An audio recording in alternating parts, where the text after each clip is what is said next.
Welcome to the Water Channel podcast, a series of conversations on water, food and agriculture. We feature stories and insights that are defining our present and are shaping our future. I am Abraham Abhishek. What distinguishes humans, Homo sapiens, from other species on the planet? Part of the answer to that question is the instinct and the ability to study the world around us through observations and experimentations, and to document the process and share it around and pass it down the generations. Or, in other words, science. Science is a big part of who we are, how we transformed from cave-dwelling or forest-dwelling social apes to a species that controls and shapes the world in a way that does a lot of good and a lot of bad. Science is how we understand the problems that we face, develop solutions to those problems, and in the process create new problems.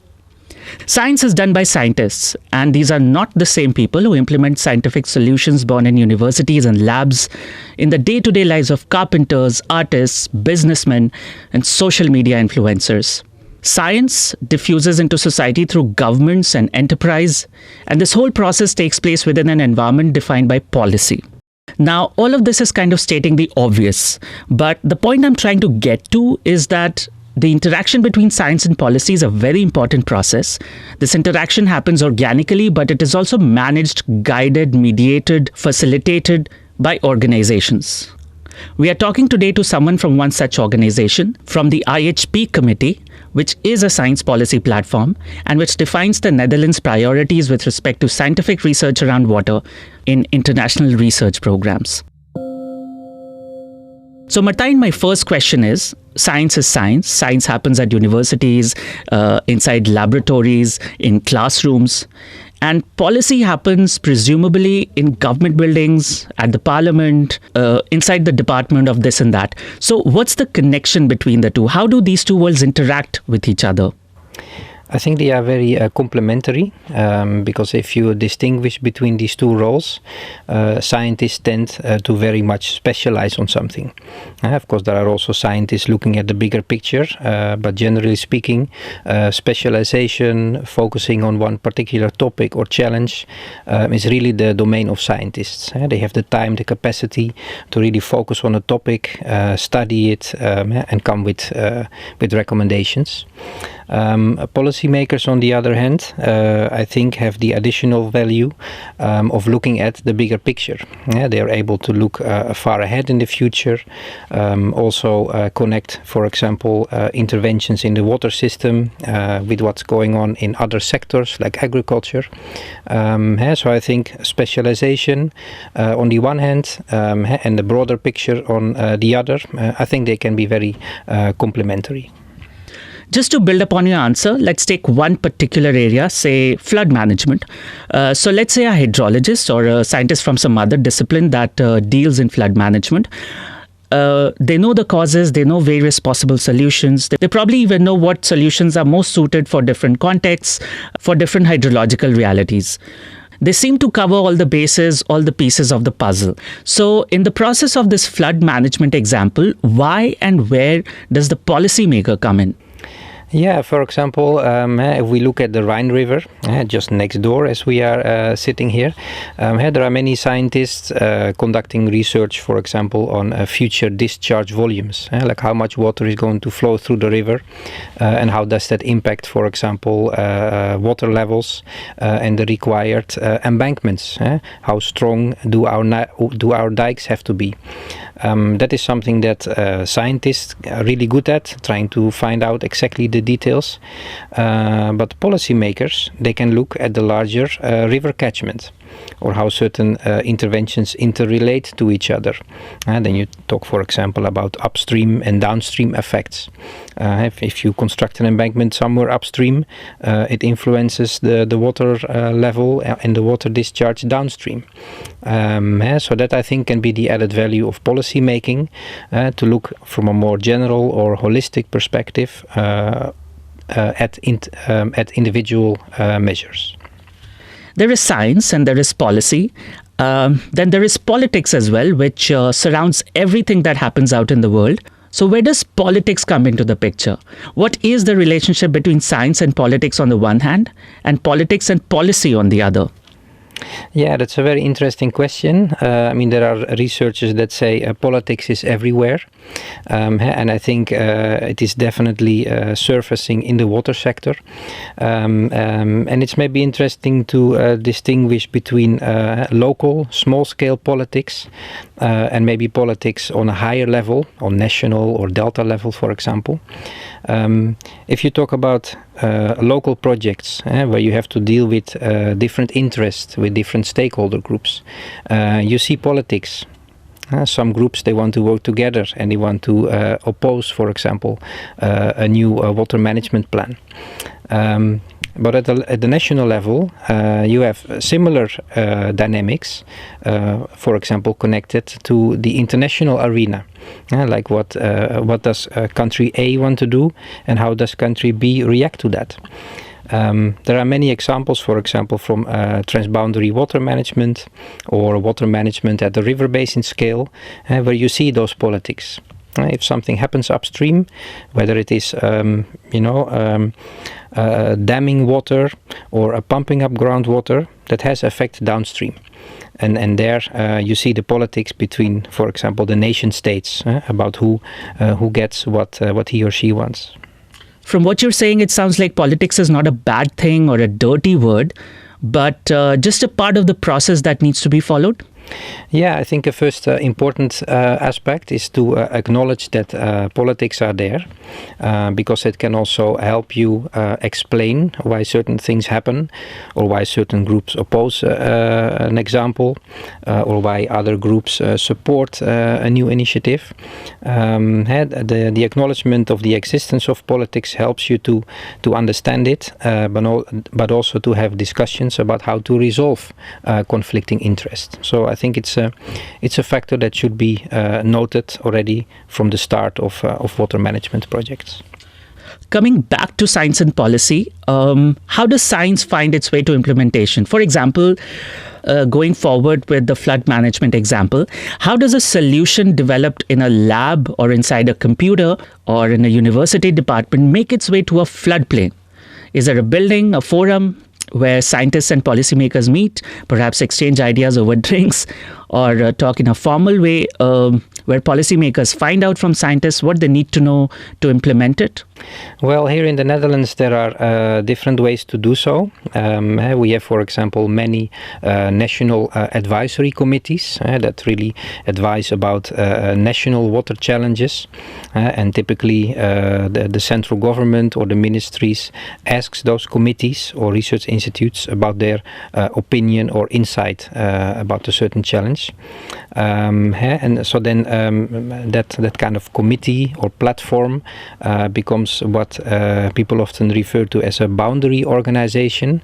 So representing a bridge between a policy challenge and a scientific insight that can help resolve this challenge. So committees, you can also talk about buildings or locations where these type of interactions take place. That is how we have organized it in the Netherlands. Can you give an example of one such committee that you know of and one problem that it grapples with? Yeah, on a national level, and I can also refer to some international examples as well later on. But on a national level, we have an expert committee to advise about drought. Which is a topic that has not been very high on the agenda, let's say 10 or 15 years ago.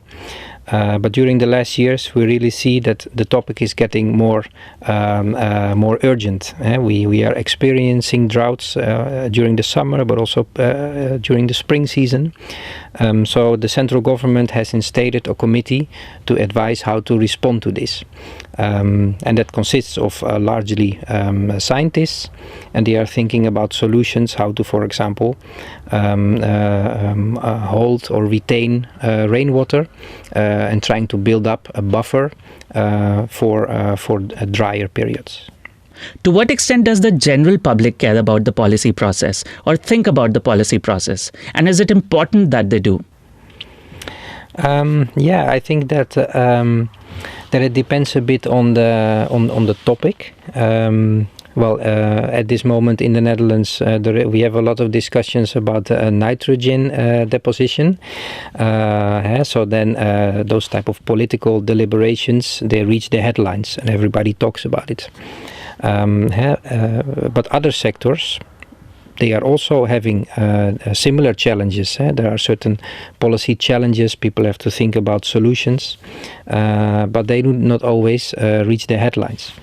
When you talk about the water sector, when you have high water events or periods of droughts, then those topics reach the news headlines and people see what are the pros and the cons of certain measures. Then they really feel the challenges that policymakers have, because if you take one measure upstream, it affects what happens downstream.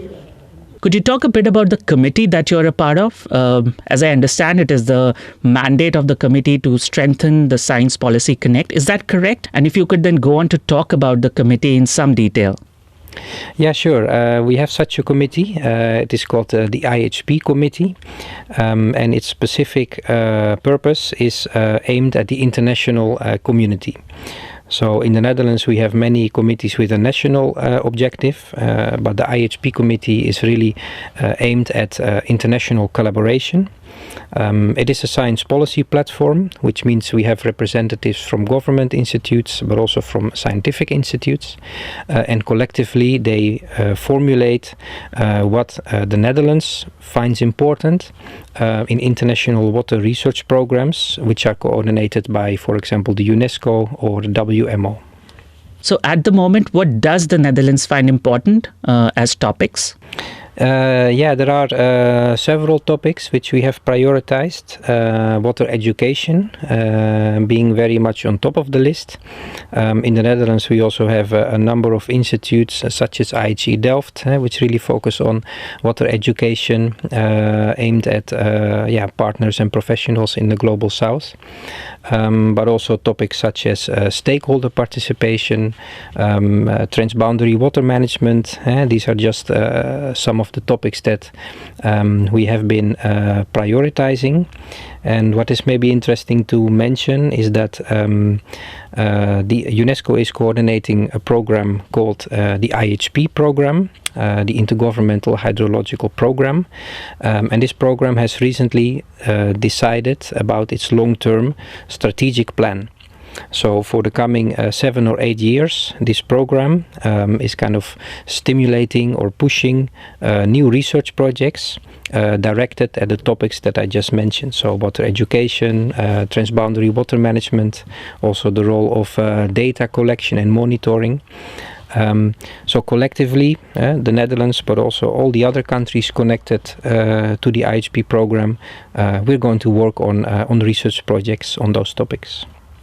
The IHP committee, its mandate is not to identify and address important Dutch water topics, and yet the Netherlands is very much involved in the committee. Dutch organizations play an active part in it. What are the incentives for the Netherlands, the government of the Netherlands that is, and for Dutch organizations in general to try and contribute to the international water agenda or to focus on southern partners? What's in it for them? Yeah, there are various reasons why this is interesting for them. Well, first of all, because they can show what their expertise is. And that can be a very specific scientific topic or a certain model that they have developed, for example, for data collection or weather prediction. So that is what they can contribute in those discussions. And then discuss also with the international community to, for example, collaborate on making those models applicable to other regions. So by engaging in these international discussions, you have the chance to show your expertise, but also assist other countries, other partners in using your methods. In terms of showcasing Dutch expertise, there is already such a thing as the Dutch water sector. There are organizations that are the face of the Dutch water sector that interact with the world on its behalf. The sector is pretty well branded, pretty well organized as a collective. So what additional value does a committee like yours add over and above the branding and collectivization that already exists? Yeah, this IHP committee has a very specific niche in that sense because it is a science policy platform. So it really tries to stimulate interaction and dialogue between scientific partners and policymakers. But even more important is that it is connected to the UN family, as they call it. So it is not working with individual countries only, based on a certain list of priority countries, but every country member of the UN, more than 190 countries, they are connected to this IHP program. So you reach a much larger stakeholder network. You reach audience that you had never thought of, and you work together towards a common goal, which is often defined as the SDGs. So, for example, SDG 6 is a very important driver. Also SDG 4, if you talk about water education, for example.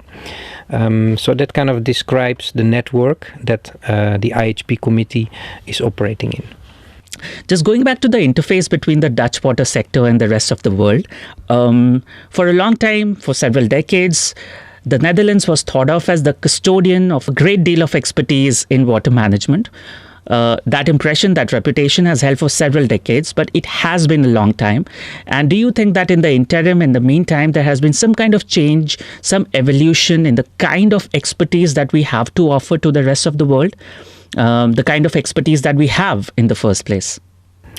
I think that the Dutch water sector has invested a lot in their international activities, in the sense that the time frame that you mentioned, 30, 40 years ago, they were really world leaders, for example, in conducting research on new coastal designs, the effects of changes in river morphology.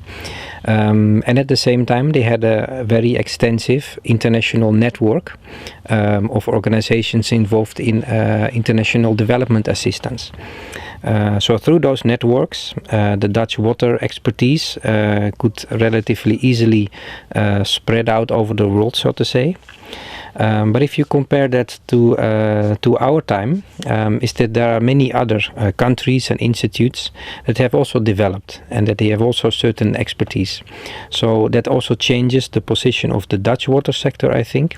Instead of being less kind of promoting its own expertise, but more looking for alliances to discuss with other countries or institutes about expertise or commonalities. And what is also interesting to mention is that there is a lot of local water knowledge. And that before was not really prominently acknowledged. You could encounter it when you were working in the field, but I think that local water knowledge is should be acknowledged much more. So what the Netherlands or the Dutch water sector wants to propose, new ideas, new interventions, they should really connect to local practices and try to see how new ideas, how they would land in practice. What's the role of the private sector in this whole science policy interaction process? Do you have private sector represented in your committee? We have not specifically members from the private sector, but an idea that we have been proposing is to extend the IHP committee, so not only including scientific and policy actors, but also private sector actors, from the perspective of bringing in practice. So the private sector, but also NGOs operating locally, they really implement projects. So they have a lot of experience and things to contribute when you talk about, for example, project implementation. It's not so easy to do because, of course, being member of a committee also asks time. But it would be a nice way to not only think about solutions, but also think about the practical implications of projects. Is it feasible to implement certain ideas or not? You have already partly answered this, but I would like to ask you to revisit this to give an overview of what are some of the activities, some of the concrete activities that the committee does. I can mention a few of them. So first of all is an activity that is called WAMUNET, which is a network of water museums. And the Dutch IHP Committee has been very instrumental in pushing for these ideas, together with partners from Italy. I think it was 3 or 4 years ago that this network was officially set up. And it's a very interesting way to connect water challenges and potential solutions to a much broader stakeholder group, which is the common public. The common public visits museums. They can get inspired by water history, not only to know about the historic practices, but also to get inspired when thinking about solutions. And this network has now over 70 members all around the globe. So from Europe to Africa, to Asia and Northern America. That is one example, and another one is that the committee also works with young students. There is an initiative called Youth for the Rhine, and this initiative is intended to bring together partners working in the Rhine river basin, obviously, and start engaging with young professionals, with youth, about what they think about improving water management on the Rhine basin. And I think that without our committee, these kinds of initiatives are, would have been more difficult to initiate. Because of our committee, we have kind of established international networks, which makes it fairly easy to start discussing these ideas, and in the end, try to really implement them. Very interesting to reflect a bit more on how, let's say, countries in Europe, in the Western world, so to speak, can support other committees. As I said, we have this IHP committee that represents the Netherlands, but every country in the United Nations has such a committee. And we see quite a large difference between, for example, the number of committee members, the amount of time and capacity they can dedicate to it. I think it's interesting to see how we could also assist other countries in setting up their science policy platform, to try to address their water challenges from both scientific but also political perspectives. Thanks, Martijn. Thanks for talking to us. Thanks for helping us begin to understand how science interacts with policy and how does government and other organizations try and facilitate the process. If you want to know more about the IHP committee that Martijn is a part of, what kind of work they are doing and so forth, please click on the links in the show notes.